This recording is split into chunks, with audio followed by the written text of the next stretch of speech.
Just 2 days to go now until the first debate between Kamala Harris and Donald Trump. A New York Times poll revealing this morning that the election is virtually a dead heat. Sky News Washington correspondent Annelise Nielsen joins us live with all the details. Annelise, good morning to you. So still anybody's race.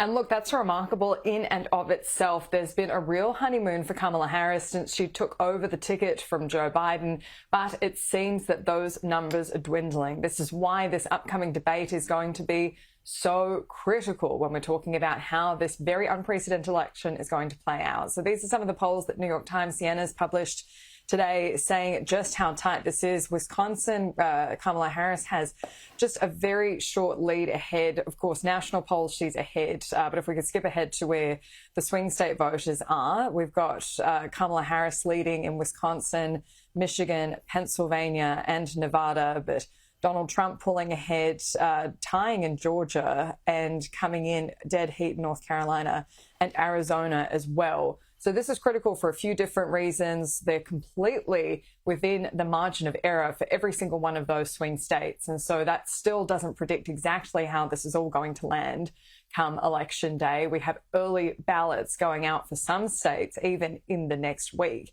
And so this is why this is such a critical time in this election. We've had now the intervention by Liz Cheney. Now, she was quite obviously going to be someone advocating against Donald Trump, but to make this kind of statement now, it's the kind of thing that those voters who are perhaps normally conservative, doubting what they're doing, hearing someone like Liz Cheney say that her dad, Dick Cheney's not voting for Donald Trump, would put in their minds that perhaps they shouldn't either. Given the closeness of this election, particularly if you're going to find yourself voting in a swing state, you've got to take the extra step. If you really do recognize the threat that Donald Trump poses, then it's not enough to simply say, I'm not going to vote for him. I would also remind them, you know what, it's a secret ballot. So I would prefer to have as many people as possible out publicly making the case. But at the end of the day, you just have to wrestle with your own conscience when you're there in the voting booth. The last debate for Joe Biden ended his political ambitions to run for another term.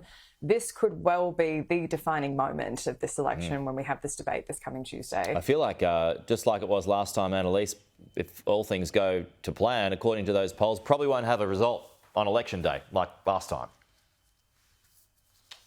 Quite possible. And again, nothing's really changed from last time with states allowing mail-in ballots. Many of those will have those mail-in ballots not counted before in-person polling. There tends to be a political difference between it's more Democrats who like to do the mail-in ballots. Republicans are usually more enthusiastic about voting on the day. So we're setting ourselves up here for a repeat in a few instances of how that counting plays out. So it's likely to be quite messy, especially if it is this tight. Yeah.